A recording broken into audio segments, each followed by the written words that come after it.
에훗이 죽으니 이스라엘 자손이 또 여호와의 목전에 악을 행하매 여호와께서 하솔에서 통치하는 가나안 왕 야빈의 손에 그들을 파셨으니 그의 군대 장관은 하로셋 학고임에 거주하는 시스라요. 야빈 왕은 철병거 900대가 있어 20년 동안 이스라엘 자손을 심히 학대했으므로 이스라엘 자손이 여호와께 부르짖었더라. 그때에 랍비돗의 아내의 여선지자 드보라가 이스라엘의 사사가 되었는데 그는 에브라임 산지 라마와 베델 사이 드보라의 종려나무 아래에 거주하였고 이스라엘 자손은 그에게 나아가 재판을 받더라. 드보라가 사람을 보내어 아비노함의 아들 바락을 납달리 게데스에서 불러다가 그에게 이르되 이스라엘의 하나님 여호와께서 이같이 명령하지 아니하셨느냐? 너는 납달리 자손과 스불론 자손 10,000명을 거느리고 다볼산으로 가라. 내가 야빈의 군대 장관 시스라와 그의 병거들과 그의 무리를 기손강으로 이끌어 내게 이르게 하고 그를 내 손에 넘겨주리라 하셨느니라. 할렐루야. 10월의 거룩한 주일 예배에 오신 여러분을 주님의 이름으로 사랑하고 축복합니다. 우리가 하루하루 살아가는 것 주의 은혜임을 믿습니다. 그 은혜로 옆분들과 한번 격려합시다. 우리 옆분들과 인사할까요? 주님의 이름으로 사랑하고 축복합니다. 인사합시다. 주님의 이름으로 사랑하고 축복합니다. 은혜의 자리에 잘 오셨습니다. 이 자리가 복된 자리가 될 줄로 믿습니다. 사람들의 관점들, 우리가 많이 모이고 많이 찬양하고 좀 우리가 같이 환호하는 시간들이 있었으면 좋겠는데 그렇지 못한 이 시대를 살아가지만 분명히 이 가운데도 하나님께서는 역사하실 줄 믿어요. 왜냐하면 사람은 외모로 보이는 것으로 판단하시지만 우리 주님은 우리의 중심을 보고 모든 것을 알고 계시고 분별하시고 판별하시는 분임을 우리가 믿기 때문입니다. 여러분 중심에 우리가 예배자로 또 이 시간 대면으로 또 온라인으로 드린 여러분 삶 가운데 항상 주님을 사모하는 마음이 여러분 삶 중심에 바로 서기를 주님의 이름으로 간절히 축원합니다. 인간의 약점이나 평범함은 어떻게 그런 생각을 하죠. 내가 좀 약하다, 내가 연약하다 그러면 하나님이 날 쓰실까? 내가 이렇게 힘든데 또 내 나이가 이 정도인데 내 환경이 이런데 하나님이 쓰실까? 이렇게 하나님께 쓰임받지 못할 방해 요소는 아닌가 생각할 때도 있겠죠. 그러나 우리가 내 환경과 조건은요 하나님의 쓰임받음에 결코 방해 요인이 될 수가 없다라는 것입니다. 우리가 오히려요 내가 연약하니까 내가 약하니까 누군가를 의지할 수 있다면 그 누군가가 하나님이시라면 분명히 이것이 우리에게 약점이 변하여 오히려 강점이 되게 하실 줄로 믿습니다. 내가 약할 때 곧 강함이라 고백했던 사울의 고백처럼 우리의 삶이 우리가 나이가 들고 또 우리가 연로하고 또 내 육신이 질병이 있고 아프지만 내 마음의 중심은 주님이 있기 때문에 내가 오늘도 건강하게 예배드릴 수 있고 기도할 수 있고 찬양할 수 있음에 감사하며 사는 여러분 모두가 되시길 간절히 소망합니다. 여러분 사도 바울을 보면 그런 삶을 살았던 것 같아요. 자신이 가져왔던 환경들이 너무나도 얼마나 훌륭했습니까? 이전에 의지하고 자랑했던 모든 것들을 예수 그리스도를 만나니까요 인간적인 것들에 대해서는 다 버렸고 부끄럽게 여기까지 했다고 고백을 합니다. 그가 자랑하는 것이 있다면 자신의 약한 점이었다라고 고백을 하죠. 하나님 앞에 간절히 기도했는데 자신의 질병이 치유함 받지 못해요. 그것 때문에 낙심하고 실망한 것이 아니라 내 은혜가 내게 족하다라고 하는 말씀을 듣고 주님 내 이 약함이고 주님을 의지하니까 감사합니다. 그 고백으로 끝까지 믿음의 길을 걸었던 바울처럼 저는 여러분들이 하나님께 쓰임받는 복된 인생이요 끝까지 주님 앞에 승리하며 나가는 하나님의 거룩한 백성 되시길 간절히 축원합니다. 그래서 바울의 고백처럼 내게 능력 주시는 그분이 있기에 이 시대 코로나지만 이 시대에 많은 분들이 어려움 당하고 소상공인들이 어려움 당하지만 내가 이길 수 있습니다. 내가 주님 버텨나가겠습니다. 그 믿음으로 승리하는 삶을 사시길 간절히 축원합니다. 이것이요 살아있는 믿음인 거예요. 우리의 평범성 때문에 삶을 포기하거나 꿈을 버리는 것이 아니라 전능하신 하나님을 참으로 신뢰하고 의지할 수 있다면요 우리들의 평범한 삶이 하나님을 통해서 전혀 다른 삶으로 나타날 수 있다는 것입니다. 여러분 기억하세요. 나는 못해도 하나님은 하십니다. 내가 못하기 때문에 하나님도 못하실 것이라고 하는 것을 내려놓으십시오. 제비는 내가 뽑지만 결정하시는 분은 하나님이신 거예요. 제가 신학교 입학했는데 그런 말을 많이 들었어요. 신학교 입학한 학생들 들어보면 부모님의 권유, 또 아니면 친구들의 권유, 아니면 선생님의 권유, 이렇게 신학교 온 사람도 있고 억지로 온 사람도 있고 나는 정말 하나님의 종이 되고 싶어, 선교사가 되고 싶어 한 사람들이 있어요. 근데 교수님이 이런 얘기 하더라고요. 너희들이 어떻게 해서 신학생이 된지 모르겠지만 억지로든 자의든 다 하나님의 뜻이란다. 그 뜻을 내가 받들고 그 뜻대로 나아가는 자는 하나님이 쓰시는 위대한 종이 될 줄 믿는다. 그렇게 말씀하시더라고요. 저는 우리 교회 성도님도 마찬가지입니다. 이 자리에 선 이유는 내 뜻이 아닌, 여러분들이 이 자리에 오게 된 게 여러 배경이 있을지라도 하나님이 이곳에 보내셔서 하나님의 일을 감당케 하실 줄 믿고 여러분들이 그 길을 걸어간다면 하나님은 위대한 믿음의 사람으로 여러분들을 세우실 줄로 믿습니다. 오늘 그 한 여인을 소개해 드릴게요. 그 여인이 누굽니까? 우리가 잘 아는 사람이죠. 사사 드보라입니다. 오늘 본문의 배경을 볼까요? 1절에 이런 얘기를 해요. 에훗이 죽으니 이스라엘 자손이 또 여호와의 목전에 악을 행하매 라고 얘기합니다. 참 안타깝지 않습니까? 가나안 땅에 정착을 했잖아요.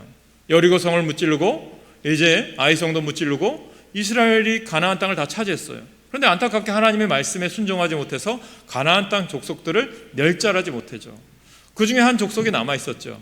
가나안 족속의 야빈 왕의 족속이죠.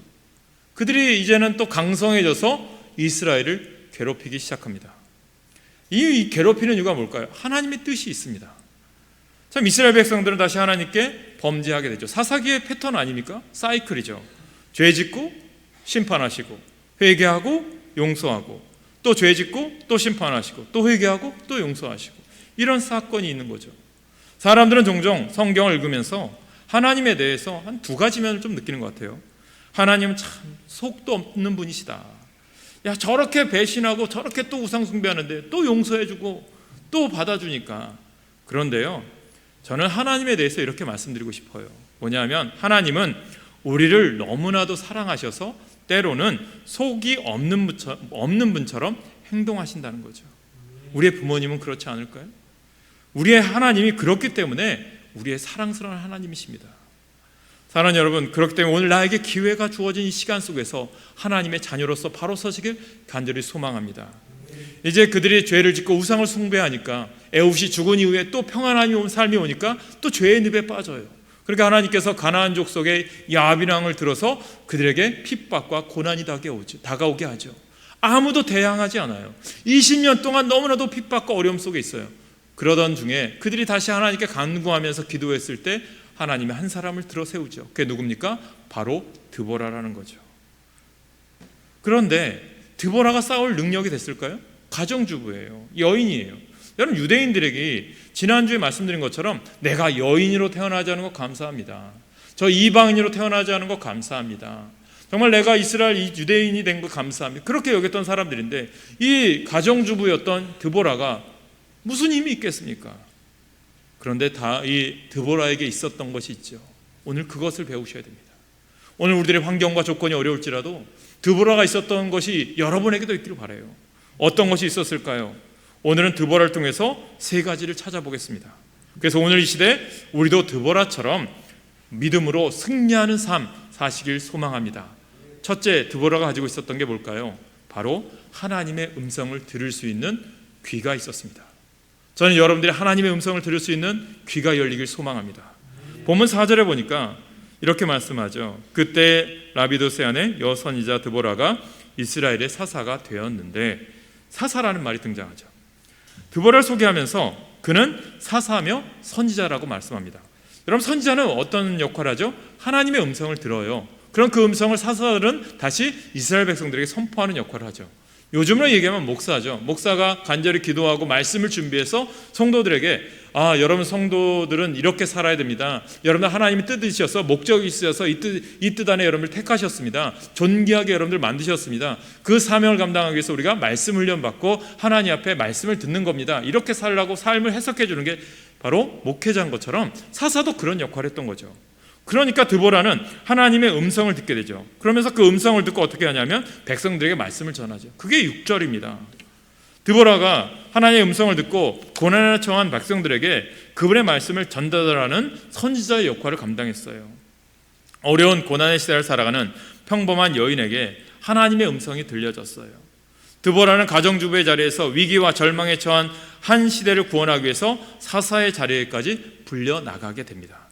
사랑하는 여러분, 우리가 있는 삶의 자리가 힘들고 어렵습니까? 역경에 처했다고 생각하십니까? 혹은 위기라고 생각하십니까? 그렇다면요, 이때가 더 하나님의 음성을 들을 때예요. 우리에게 말씀하시는 주님의 음성에 귀를 기울이셔야 돼요. 근데 우리가 어떻습니까? 가정에 어려움이 와요. 또 사업이 어려워요. 그럼 누구를 찾아요? 사람을 찾아가요. 나에게 좀 도움을 주는 사람, 나에게 좀 힘을 줄 수 있는 사람을 찾아가려고 노력을 하죠. 그러나 그건 세상 사람일지라도 믿음의 사람들은 누구에게 먼저 가야 될까요? 주님께 가시길 간절히 소망합니다. 드보라는 이러한 하나님 주신 사사의 사명을 감당하고자 누구에게 먼저 간 거예요? 하나님께 가요. 또 내가 가정주부로서 내가 부름받아서 하나님 안 됩니다 거부한 게 아니라 그 말씀에 순종하면서 가요. 그때 하나님께서 그를 이끌어 가셔서 이스라엘 백성을 평안 가운데 승리케 하신 줄 믿으시길 간절히 소망합니다. 그래서 사랑하는 여러분, 우리가 여러분들이 어떤 힘들고 어려운 환경이 있을지 몰라도 세상의 말에 귀 기울이기보다는 하나님의 음성에 귀 기울인 삶 사시길 간절히 소망합니다. 그래서 여러분들에게 드리는 것은 기도의 자리요, 예배의 자리, 말씀의 자리 놓치지 말라는 거예요. 여러분, 우리가 내가 하나님의 음성을 듣지 않는데 어떻게 하나님 뜻대로 살겠습니까? 그래서 여러분들이 꼭 지켜야 될 것, 내가 코로나 때문에 지금 가정에서 예배 드릴지라도 사모하는 마음 놓지 마시고 다시 언젠간 내가 예배의 자리 꼭 지킬 거야, 예배의 자리 내 자리가 있어, 그 사모하는 마음 갖기를 간절히 소망합니다. 사랑하는 여러분 모세를 한번 생각해 보세요. 이스라엘 백성들이 이제 10가지 재앙을 통해서 애굽에서 430년 노예 생활에서 해방되었어요. 광야길을 걷다가 이제 홍해를 만났어요. 그러면 그 정도 경험했으면 홍해 하나님이 갈라주겠지 하면 얼마나 좋을까요? 그런데 그들이 어떻게 합니까? 홍해 만나고 또 뒤쪽에서 이 애굽의 병거들이 쫓아오니까 모세에게 원망하고 하나님께 원망해서 우리가 죽을 곳이 없어서 이곳에 죽게 합니까? 무덤이 없어서 이곳에 장사 지내게 합니까? 원망 불평하죠. 그때 모세가 얼마나 힘들었겠습니까? 그때 모세가 제일 먼저 한 게 뭘까요? 그들 야단치고 너희들 그렇게 배은망덕도 하다 그렇게 했을까요? 아니에요. 어려움 당하니까요, 모세가 그때일수록 하나님께 나아가죠. 하나님, 이 백성들을 어떻게 합니까? 우리가 어려움 당했어요. 이길 수 있도록 도와주세요 했을 때 하나님의 음성을 들려주죠. 우리 같이 읽어볼까요? 출애굽기 14장 13절 14절입니다. 시작. 모세가 백성에게 이르되 너희는 두려워하지 말고 가만히 서서 여호와께서 오늘 너희를 위하여 행하시는 구원을 보라. 너희가 오늘 본 애굽 사람을 영원히 다시 보지 아니하리라. 여호와께서 너희를 위하여 싸우시리니 너희는 가만히 있을지니라. 할렐루야. 그렇습니다. 그리스도인으로서의 하나님의 음성을 듣는 것은요, 어느 것보다도 중요합니다. 우리가 참으로 하나님의 음성을 들을 수 있다면요, 어떤 어려움도 견뎌낼 수가 있어요. 사랑하는 여러분, 우리가 지금 힘들죠. 어려운 거 다 알아요. 그러나 좌절하지 마세요. 주변 사람들의 훈수보다 하나님의 음성을 들어보십시오. 삶이 고달프고 힘들게 느껴질 때 더 주님 앞에 엎드리십시오. 그리고 주님의 말씀을 들어보세요. 여인 드보라가 불가능하게 도전할 수 있었던 사건은 단 한 가지예요. 그녀는 하나님의 음성을 들었습니다. 두 번째, 그녀가 가질 수 있었던 승리는 뭘까요? 믿음입니다. 믿음. 확신인 거예요. 하나님의 음성을 들었어요. 그것으로 끝난 게 아니라 들었으면 하나님 그 말씀이 내 안에서 이루어질 줄 믿습니다. 그 믿음이 그에게 있었던 거죠. 본문 7절의 말씀 보세요. 뭐라고 얘기합니까? 내가 야빈의 군대 장관 시스라와 그의 병거들과 그의 무리를 기선강으로 이끌어 내게 이르게 하고 그를 내 손에 넘겨주리라 하셨느니라. 하나님께서 드보라를 통해서 바락에게 말씀한 거죠. 원수를 내 손에 넘겨주리라. 이 말은 승리는 바락 장군 당신 겁니다. 하나님이 그렇게 들려주셨어요. 믿음이 없으면 이 말을 전할 수 없어요. 하나님의 말씀에 조금이라도 의심이 있으면 나설 수가 없겠죠. 그런데 드보라는 자신이 하나님의 말씀을 확실하게 믿었어요. 그리고 바락에게 말합니다. 주님께서 원수를 당신의 손에 넘겨주실 거예요. 나가 싸우세요 라고 얘기하죠. 그때 바락도 지혜롭죠. 드보라, 당신과 같이 가기 원합니다. 자신이 약해서 그랬을까요? 드보라의 하나님을 믿은 거예요. 그녀는 승리를 확신했습니다. 하나님께서 승리해 주실 것을 믿었습니다. 사실 인간적인 판단과 이성으로 생각한다면요, 바락이 시스라를 이긴다? 이 야빈 왕의 군대를 이긴다? 안 됩니다. 쉽게 얘기하면 그들의 군대는요, 철병거 900대가 있어요. 얘기하면 탱크 900대가 있는 거예요. 우리가 그저께 국군의 날이었죠. 저 포항 우리가 영일만에서 이제 피스메이커라고 하는 작전명을 하더라고요. 유튜브에 있는 걸 잠깐 봤는데 참 우리나라 군사력이 많이 발전했어요. 6.25 때 비하면 상상을 초월하죠. 그만큼 또 군병대이 있어요. 강력한 군대가 있으면 아무도 쳐들어오지 못하죠. 이스라엘 군대가 그 정도였는데 우리나라가 6.25 때도 그렇게 약했지만 하나님이 함께해서 전 지켜주셨다고 믿어요. 그래서 우리가 지금 평화를 누리고 있지 않습니까? 그런데 오늘 이 싸움에서 시스라와는 비교가 안 될 정도로 이스라엘은 약했죠. 그런데 그 싸움을 우리가 얘기하면 다윗과 골리앗 싸움이죠. 불가능한 싸움이에요. 그렇지만 바락이나 다윗에게는 저들에게 없는 한 가지가 있어요. 뭡니까? 하나님이 함께 하신다는 믿음이에요. 그래서 다윗이 이런 고백하잖아요. 너는 칼과 창과 단창으로 내게 나아오거니와 나는 만군의 여호와의 이름으로 내게 가노라. 할렐루야. 이때 승리한 줄 믿습니다. 그렇습니다. 바락이나 다윗이 불가능한 싸움에서 승리할 수 있었던 이유는 하나님을 믿는 확신이 있었기 때문이에요. 가나안 땅 정복도 그것 아닙니까? 여리고성 무너뜨린 것도 그것 때문 아닙니까? 그래서 미국의 클라이슬러 자동차 회장이 유명한 말을 했어요. 아야코카라고 하는 회장이 이런 말을 하더라고요. 그의 자서전에서 삶의 승패는 환경으로 만들어지는 것이 아니라 확신으로 만들어집니다. 인생의 성공과 실패는 우리를 둘러싸고 있는 환경이 좋으냐 나쁘냐로 결정되는 것이 아니라 내 삶에 대해서 어떤 확신을 가지고 있느냐에 따라 결정됩니다 라고 얘기하더라고요. 제가 요즘 세상을 바꾸는 시간 15분을 열심히 들어요. 세바시 특강을 들어요. 근데 그분들의 이야기들이 많아요. 사람들을 보면 젊은 층부터 또 성공한 사람들, 많은 사람들이 이야기하는데 다 그런 얘기예요. 자신이 힘들고 어려웠던 환경들 속에서 이렇게 성공할 수 있었던 배경, 또 그런 환경들을 보면 뭐 그런 부분들 다 자신에게 있었던 꿈과 소망을 놓지 않았기 때문에 성공했다고 얘기하더라고요. 여러분, 삶에 대한 시각이 부정적이면요 부정적인 삶밖에 살 수 없어요. 그래서 미국의 유명한 윌리엄 제임스라고 하는 철학자가 이렇게 얘기하더라고요.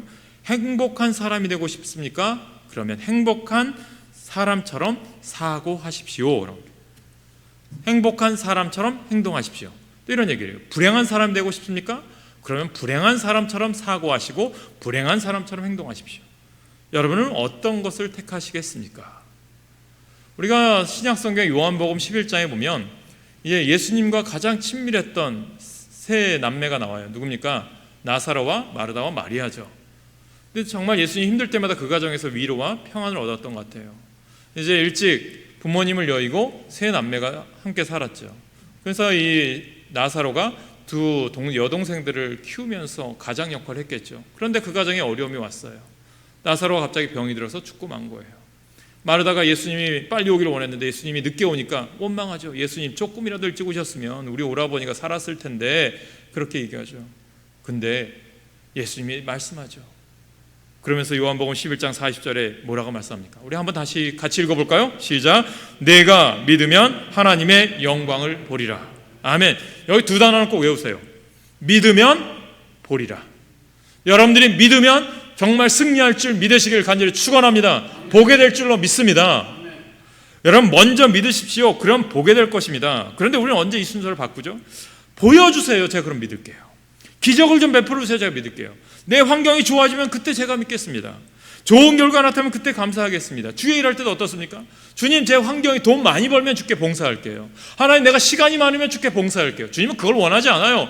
주님은요, 나이가 많건 적건 간에, 물질이 많건 적건 간에 지금 하나님 말씀이 어떤지 내 시간 속에서 헌신하고 충성하고 봉사하고 순종하는 자에게 복 주시고 그곳에 하나님의 살아계심을 증거하게 하심을 믿으시길 간절히 축원합니다. 그래서 믿으면 보게 된다는 거예요.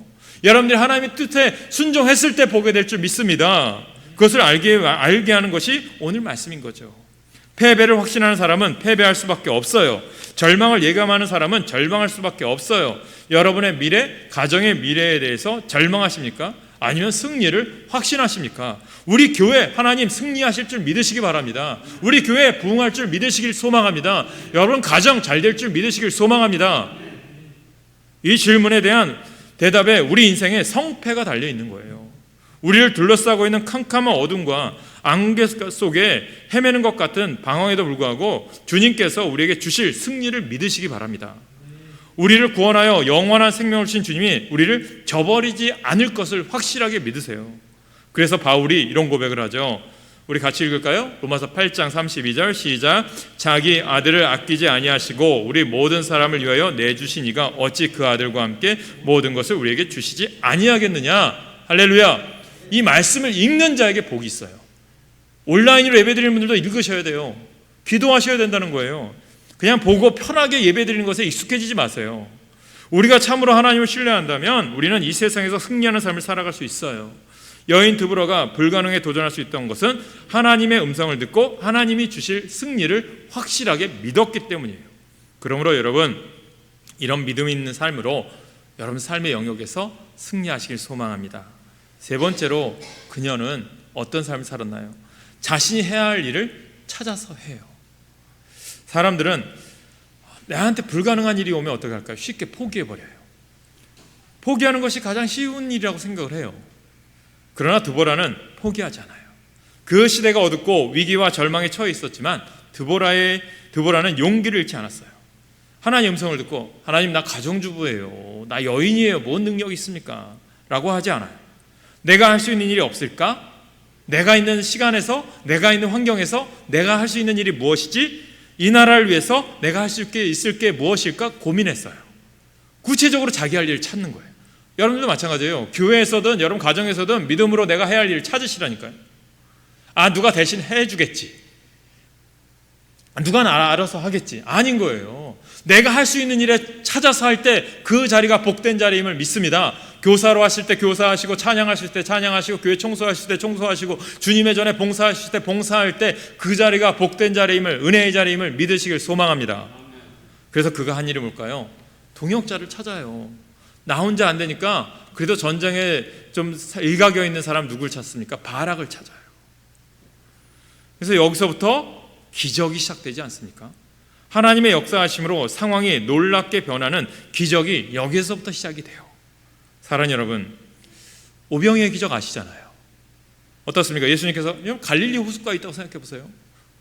갈릴리 호숫가에 이제 언덕가에 많은 사람들이 예수님의 복음을 듣고자 모였어요. 이제 복음을 열심히 듣고 예수님이 말씀을 드리니까 팔복에 대해서 이야기하셨죠.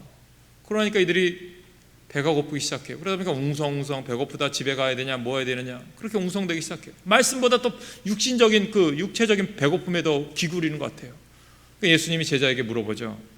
빌립아, 이 많은 사람들을 좀 어떻게 했으면 좋겠니? 물었더니 빌립이 이런 얘기하죠.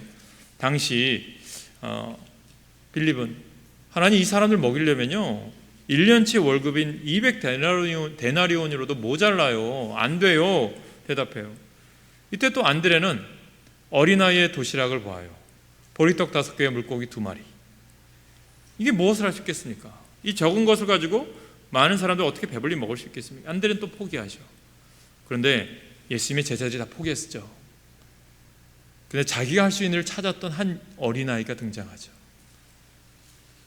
예수님께 물고기 2마리와 보리떡 5개를 예수님께 내어드립니다.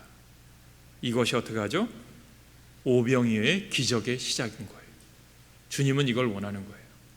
참 성경을 보면 참 이런 모습이 있어요. 많은 걸 가진 사람에게 주님은 원하지 않는 거예요. 아낌없이 내어놓는 자에게 복 주시는 거예요. 살았다 과부에게, 선지자에게 마지막 가지고 있는 거 다 내었을 때 마르지 않는 기름을 공급받고, 어려움 당한 사람들에게 더 주님의 일을 헌신하십시오. 저도 여러분들이 그런 얘기, 어떤 분이 몸이 아프고 연약해 그러면 그런 얘기도 한번 한 적 있어요. 권사님 힘드시면 교회 오셔서 걸레질 한 번이라도 해주시면 감사하겠어요. 제가 뭐 여러분들 어렵고 몸 연약한 거 아는데 왜 부탁합니까? 하나님 건강 주실 줄 믿어요. 하실 수 있도록, 그런 거죠. 아니면 목사님 강단에 물 한 컵이라도 떠다 놓으세요, 시켜요. 제가 할 수 없어서 시킬까요? 물 안 마셔도 돼요. 근데 왜 그럴까요? 이 한 잔이 여러분에게 복이 될 줄 믿어요 라고 하는 목사의 간절한 소망인 거예요. 이것을 믿으셔야 돼요. 코로나 가운데 왜 우리가 예배 드려야 됩니까? 라고 하는 분이죠.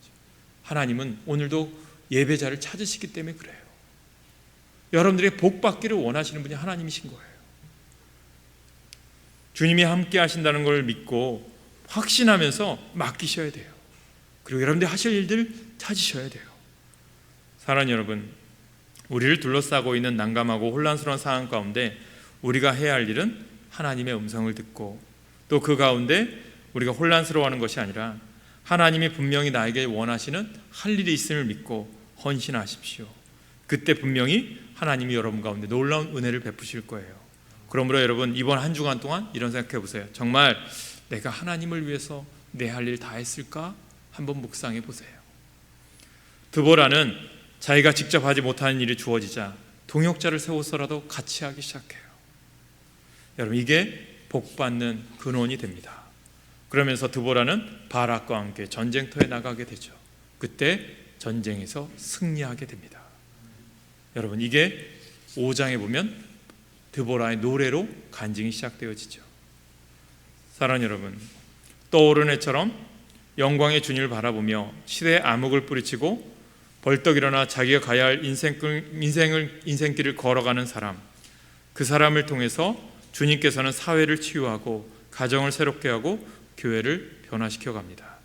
이것이 우리에게 절대 필요한 과제이며 이 시대와 역사에 대한 하나님의 대답입니다. 여러분들도 불가능한 상황에 도전하여 새로운 역사를 창조하는 기적의 도구가 될 수 있도록 주님을 더욱 사랑하시기를 축복합니다. 사랑하는 여러분, 오늘 말씀을 마치면서 여러분에게 묻고 싶어요. 여러분은 누구이십니까? 가정주부이십니까?